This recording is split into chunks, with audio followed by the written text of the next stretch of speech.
Your girl can't see. For the longest time, I thought that I wasn't doing enough. I thought that, I had to add one more thing. I had to add another routine, one more plan. One more Monday, I swore that, it was going to be different this week. And I just keep piling things on to my day-to-day tasks. And even at the end of it, I didn't even end up doing half of the things because I was overwhelmed.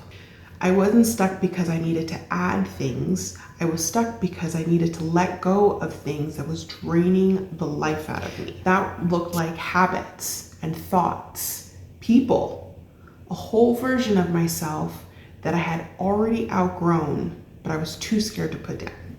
And here's what I really want to say, because if I leave this part out, the rest of the video is not going to make any sense. So for about 3 years now, God has really been doing some work in me. And I don't mean that cute Christian Instagram kind of way.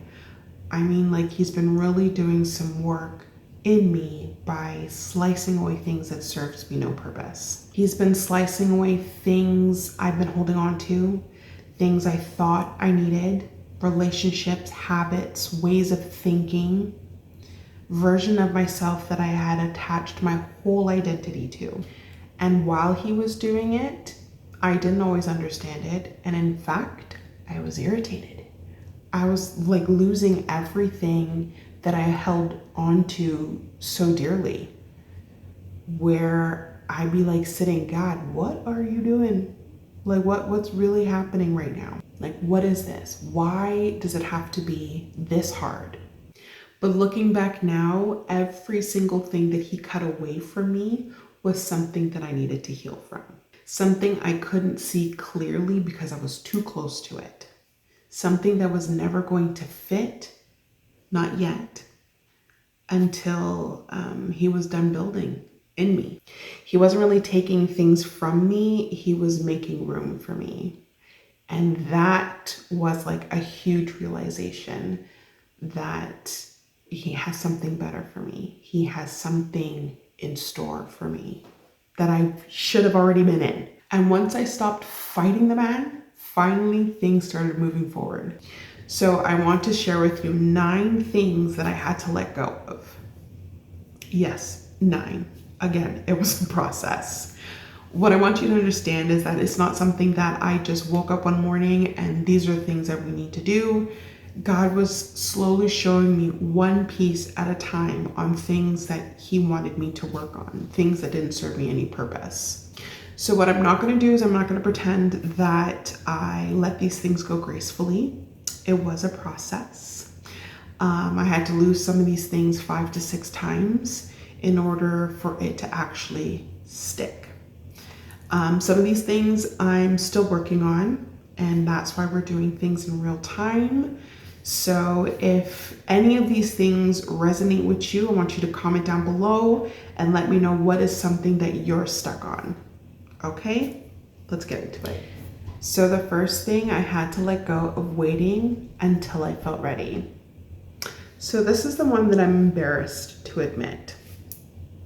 I have waited years, not days or months, years, to finally put myself all in completely into YouTube. I've tried it before. I've gone on different platforms, which I'm slowly trying to build up again. But this sat in the back of my mind like a creditor, okay?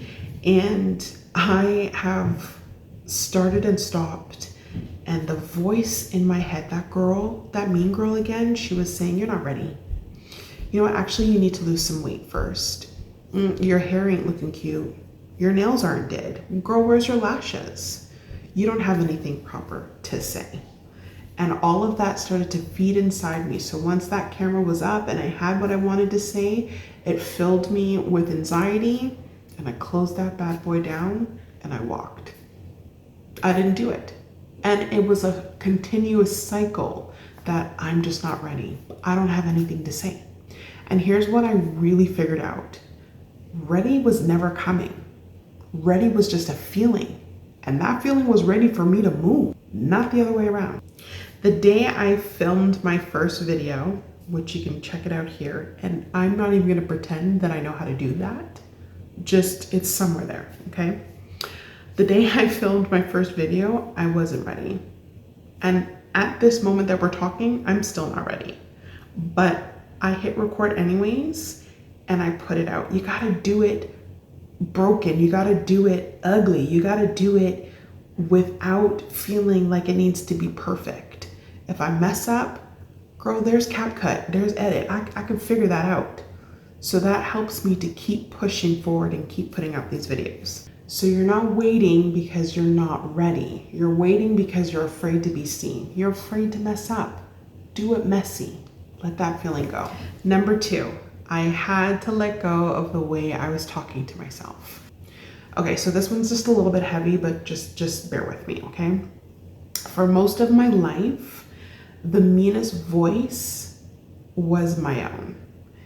It told me I wasn't pretty enough, I wasn't worth the effort, that I wasn't that kind of woman that got chosen, that I would stay small, stay quiet, don't take up too much space, don't want too much. That was a big one for me. And I believed that voice for years. I thought that voice was just me.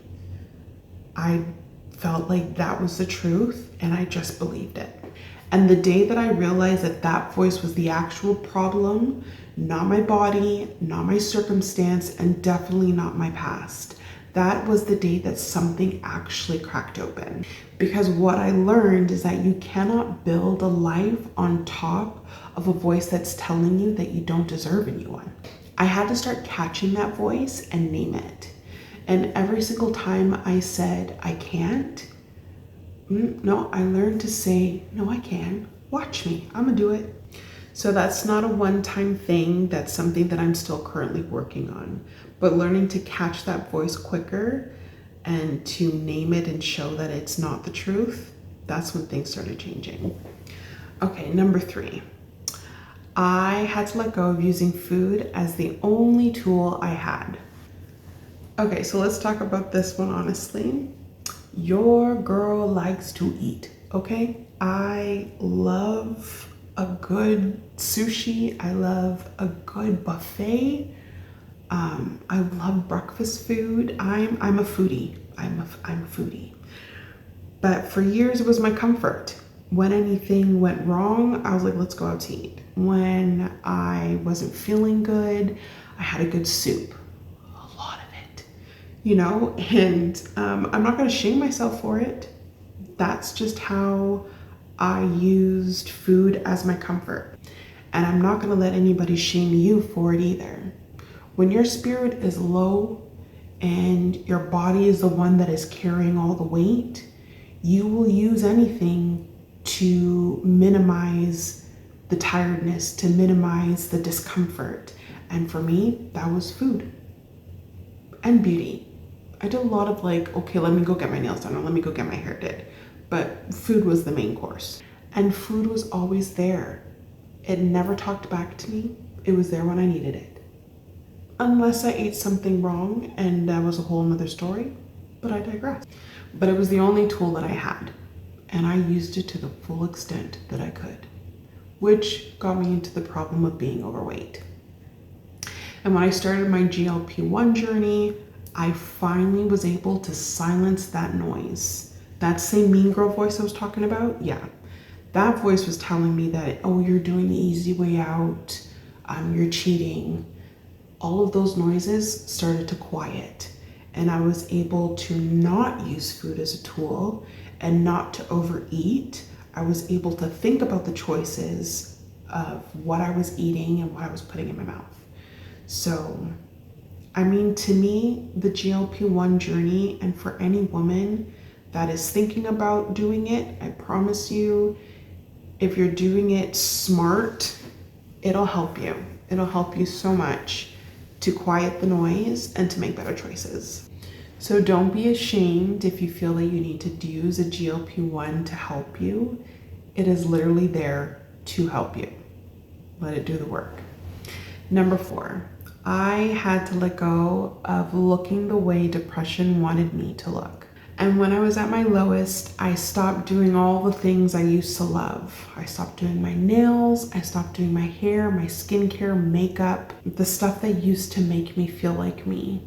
And it's not like I wanted to, I just didn't care anymore. I didn't care what it looked like. And depression is sneaky like that. You know, it's not always about crying and snot nose bubble. Like, it's about a woman who could just stop caring for herself, you know, just letting yourself go.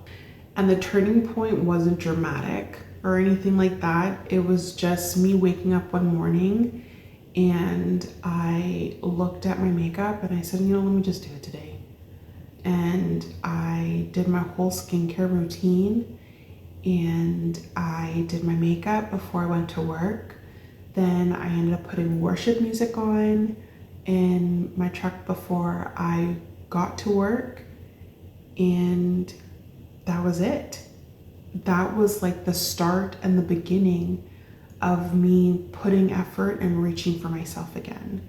And the next morning, I did the same thing. I might not have put makeup on, but I made sure that I did my skincare.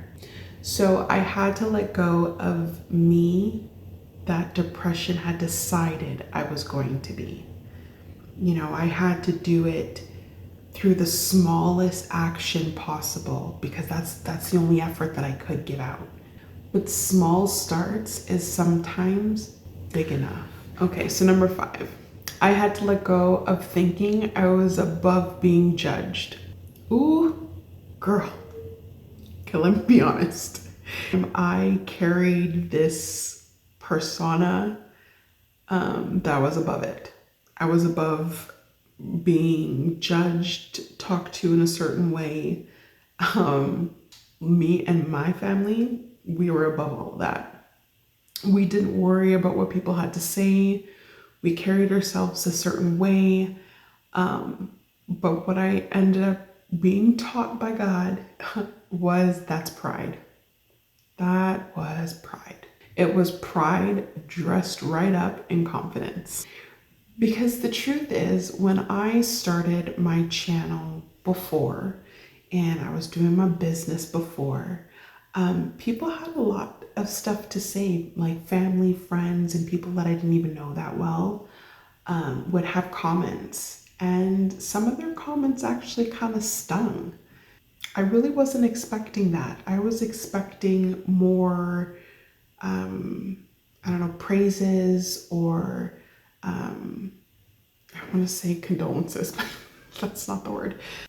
I genuinely thought that I was just immune to all of the negativity, and I wasn't.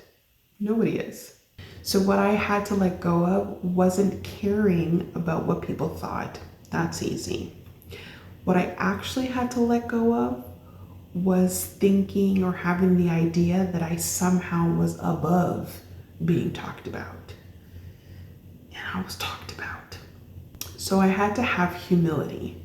And humility doesn't mean thinking less of yourself. It means being honest enough to say, I'm in the same human experience as everybody else. And I've got things to grow through just like everybody else. So I realized that for as long as that I can remember, I had put up walls and I portrayed myself as somebody that had confidence, but in actuality, I did not. So I tried to pride myself in, you know, the way that I looked and this confidence, but it was just pride. And I'm still working on this one. I'm not going to pretend that I have it down packed, but I've learned to just humble myself a little bit more. And by naming what this is just half the battle. So number 6, I had to let go of needing to know how people felt about me. Now, this one is tied into number 5. But I just wanted to go just a little bit deeper. I used to spend so much time trying to read people. What did she mean by that? Why did he answer like that? Are you mad? Did I do something? Should I text again? Should I explain myself? Ugh, it was exhausting. And I didn't realize how much of my day I was giving away. I read people's faces and body language, not with just people that I knew and loved, with complete strangers. People pleasing is its own full-time job, and it's a job you don't even get paid for. And what's worse, nobody cares. You can bend yourself into whatever shape trying to make somebody feel comfortable, and in the end, they're still gonna feel however they want to feel about you. So what I've learned, and still learning, is that I'm not responsible for managing how somebody else feels about me. Mine is to be honest, be kind, and keep moving. Releasing that has been one of the most freeing things that I have done. And, carrying that heaviness I didn't even know I was carrying lifted. Not perfectly, a little bit reluctantly, but it lifted. Okay, so number 7, I had to let go of consuming and calling it growing. This one's gonna step on some toes, and especially mine. I used to watch every self-help video known to man, every single one, including Mel Robbins and other self-help stuff. And what I realized, that I felt like I was so productive. I felt like I was going to move mountains, but then there was no action behind it. And then I would find another video and feel motivated, and there was no action behind it. So it was this repeated cycle of gaining the knowledge and no productivity. But I wasn't growing, I was hiding. I was using learning as a way of hiding from what I needed to do, if that makes sense. But consuming information consistently can feel like progress, but it's without the risk. So finding all of the information that I needed to know and what I needed to consume was never my problem. It was turning it into action. I already knew what I needed to do. I just needed to be willing to do it. So now I still consume all that information. I still listen to Mel Robbins. I still listen to different podcasts to help me grow and to be a better woman and mother. But the rule is now is that learning needs to lead to action. If it doesn't turn into me doing it, then it's just entertainment. It didn't actually help me grow. It's just entertainment with a productive costume on. It's fake. Okay, so number 8, I had to let go of needing it to be perfect before I shared it. Okay, so you wanna know something funny? The last video that I posted was crap. I mean, the message was good, but the video itself was horrible. The voice didn't match the video, and I had already tried to cut and paste it and then blend them together, and then it worked well on CapCut, but then when I posted it live, it was all mismatched, and then the voice started to carry on and match up with the video, and then it dropped off again. I was losing my mind. But the first thing that I thought that I was gonna do was take it down and re-put it up. But then it's like I would have to redo it, redo the editing, or even redo the video. But the message was the same. The message still needed to be put out. So I left it. So I just asked myself, like, am I really going to stop this sound glitch from me posting my message? No. Done beats perfect every single time. I spent years not starting because I felt like everything needed to be perfect. My hair needed to be done. I needed to get better lighting. I needed to get a better phone or a different camera, like I needed to look perfect before I could even share it. But as I was going through all those motions, time just kept passing by. 3 years later. So everything I've built so far, from my small subscribers, this channel, my message that I'm putting out, none of this would exist if I had just kept waiting for perfect. It exists because I let good enough be good enough. Okay, so for the final step, I let go of the timeline I thought my life was supposed to follow. Okay, so the last one. I had a whole timeline of how I thought my life was supposed to go. By this age, I was supposed to be here. By now, I was supposed to be there. And when life didn't match the way that I had figured it was supposed to be, I counted myself as a complete utter failure. I was so behind. I missed my mark. I'm 41, I'm starting over. I have a handful of subscribers. I'm sitting here talking to a camera in a room that I'm starting to really love. And I have never been more sure of where I'm going. Because what I finally understand is that God's timing was never my timing. And all of those years that I felt that I was behind, I wasn't. I was being prepared. Every detour was protection, and every closed door was a redirection. Everything that he cut away was making room for something that I couldn't even see yet. I had to let go of the idea that my life was supposed to look a certain way. There isn't. There's just right now. And now is exactly where he's got me. Right now is where I'm supposed to be. So honestly, none of this happened because I figured it all out. I want to be so for real about that. I'm not up here as somebody who's made it through. I'm still in it just like you. It happened because I stopped fighting the work that God was trying to do in me. I stopped trying to hold on to things that he was trying to take. And I stopped waiting for permission to start. So if you're sitting in that place right now, holding on to something you know you're supposed to drop, maybe this video is his way of trying to get your attention.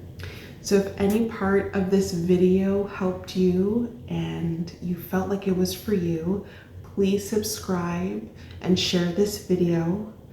And I'm doing this in real time, and I would love for you guys to do it alongside with me. Again, love yourself, and I'll see you in the next one.